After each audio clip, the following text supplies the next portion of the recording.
죄사함의 첫 번째 조건, 그것은 대속의 피가 필요하다는 것입니다. 율법을 따라 거의 모든 물건이 피로써 정결하게 되나니 피 흘림이 없은즉 사함이 없느니라. 여러분, 성경은 분명히 누군가가 나의 죄를 용서해 주려면 피를 흘려 죽어줘야 내가 죄 용서를 받을 수 있다, 그렇게 증거하고 있습니다. 그런데 여러분, 사람은 다른 사람에게 죽어줄 수가 없어요. 내 죄로 내가 좀 죽어야 할 판인데 내가 다른 사람을 위해서 죽어줄 수 없는 것이죠. 그래서 예수님이 오신 것입니다. 흠도 없고 점도 없고 아무런 죄도 없는 성육신하신 하나님의 흠이 없는 어린 양, 그분께서 피를 흘려 죽어주셨기 때문에 우리가 죄 사함을 얻게 되었다라고 하는 것이죠. 바로 그 예수 그리스도의 보혈의 공로를 믿는, 의지하는 그 믿음이 우리에게 정결함을 허락해 주는 것입니다. 사랑하는 성도 여러분, 하나님의 사랑과 긍휼은 우리의 허물보다 비교할 수 없을 정도로 큰 것입니다. 예수 그리스도의 십자가의 그 놀라운 사랑, 십자가의 능력, 그 긍휼하심, 여러분, 그것은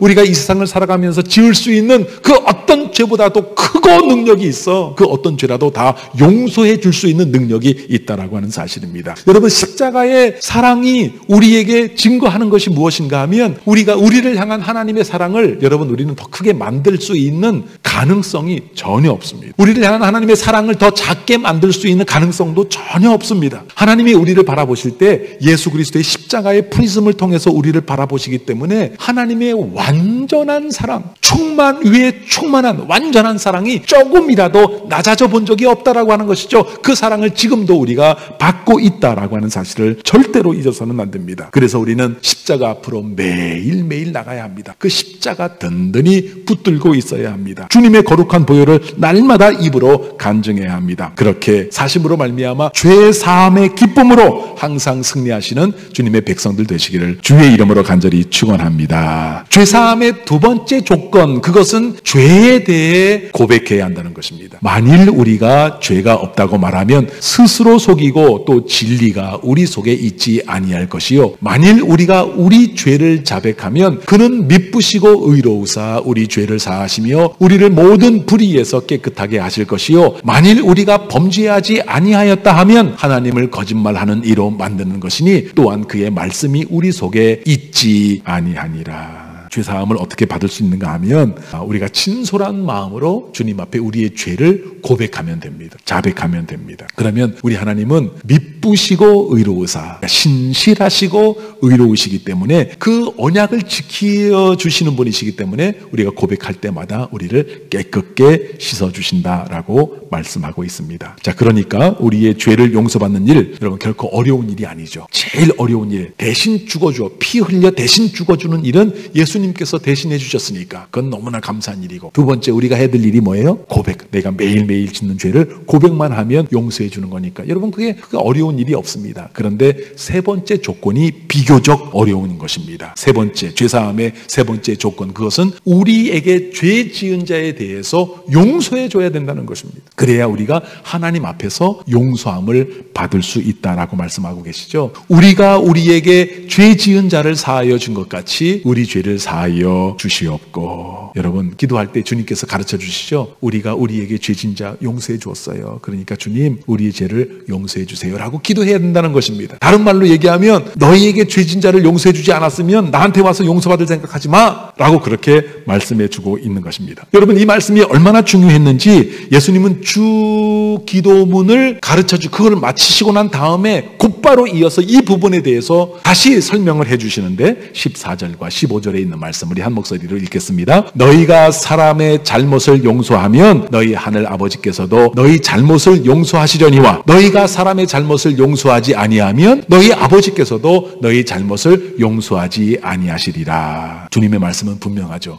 근데 너무 이상해요. 그죠? 우리는 지금까지 어떻게 배웠어요? 우리의 죄 용서함은 예수님의 보혈의 공로를 믿고 의지만 하면 이 모든 죄가 용서된다라고 생각을 했는데, 지금 예수님께서는 그것 말고 또 하나가 있다. 조건이. 그것이 무엇인가 하면 너희에게 잘못한 사람, 너희에게 죄 지은 자를 용서해줘야 나도 너희를 용서해 줄 것이다 라고 말씀하고 있는 것입니다. 도대체 왜 이런 말씀을 해주셨을까요? 여러분, 우리가 예수 그리스도를 처음 믿고 예수님을 영접했을 때 그때는 이제 목욕으로 따지면 무엇인가 하면 목욕탕에 들어가서 머리부터 발끝까지 아주 그냥 싹싹싹싹 다 닦는 거예요. 그러니 여러분 얼마나 시원하고 여러분 그 목욕하는 기쁨이 얼마나 크겠습니까? 그 기쁨이 있죠. 근데 두 번째 기쁨은 뭐냐면 그렇게 하고 이제 목욕하고 나서 이제 살아가는데 발에 자꾸 먼지가 묻어요. 그러니까 매일매일 회개하면서 죄 용서함을 받는 발을 씻는 그 기쁨, 매일매일 용서함을 받는 그 기쁨이 또 있단 말이죠. 그런데 예수님은 우리 죄 용서함을 받은 우리들의 기쁨이 거기에서 멈추는 것을 원하지 않으셨습니다. 충만 중에 충만으로 나가려면 죄 용서함에 정말 충만으로 우리가 끝까지 그 아름다운 기쁨을 누리려면 나에게 잘못한 사람을 내가 용서해 주어야 드디어 죄 사함 안에 있는 하나님의 충만한 축복을 우리가 모두 다 누릴 수 있게 되기 때문에 예수님께서 이렇게 말씀해 주고 있는 것입니다. 여러분, 용서하지 못하는 자의 모습 한번 보신 적 있으십니까? 여러분 주위 가운데, 친구들 가운데 누군가를 용서하지 못해. 여러분, 용서하지 못한 자의 모습은 늘 울분으로 가득 차게 되어 있습니다. 마음의 쓴뿌리가 가득 찹니다. 그 인생 가운데 그 가슴 품에 그 보복의 칼을, 날카로운 칼을 가지고 다니는데 그 칼을 가지고 다니면서 다치는 사람은 다른 사람이 아니라 바로 자기가 늘 다치고 베이고 아파하게 되어 있다라고 하는 것이죠. 용서하지 않으면 결코 하나님의 평안을 누릴 수가 없습니다. 그러나 사랑하는 성도 여러분, 용서하는 자는 하늘의 평안을 누리게 되어 있습니다. 기쁨이 있습니다. 여러분, 용서하는 자 손해보는 것 같아도 그 사람이 승리하는 것이고, 용서하는 자 그 사람이 손해보는 것 같아도 사실은 그 사람이 가장 많은 것을 얻는 것이다 라고 하는 사실입니다. 그래서 예수님께서 우리의 죄의 용서를 분명히 주시지만, 그러나 너희에게 잘못한 사람을 너희가 용서해야 된다 라고 우리에게 그렇게 가르쳐주고 계시는 것입니다. 근데 여러분, 한두 번 용서해 주는 것은 우리가 할 수 있겠죠. 그렇죠? 그런데 끊임없이 우리에게 잘못하는 사람, 우리에게 죄를 짓는 사람은 어떻게 할까요? 어떻게 됩니까? 끊임없이 어떻게 해야 됩니까? 힘들지만 끊임없이 용서해 줘야 됩니다. 그 사람을 위해서가 아니라 바로 나 자신을 위해서 끊임없이 용서해 주는 삶을 살아야 됩니다. 그래야 내가 주님 앞에 끊임없이 용서를 받는 사람으로 살아갈 수 있게 되기 때문입니다. 도대체 그렇다면 몇 번이나 용서를 해야 합니까? 7번 용서하면 됩니까? 라고 베드로가 아주 크게 질문을 하자 예수님께서 뭐라고 대답하십니까? 7번에 70번. 몇 번이에요? 490번까지 용서하라. 그 의미가 아니에요. 7번에 70번이라고 하는 것은 완전수, 7은 완전수죠? 완전수의 또 완전수, 이것은 끊임없이 용서를 해줘야 된다라고 하는 그런 말씀입니다.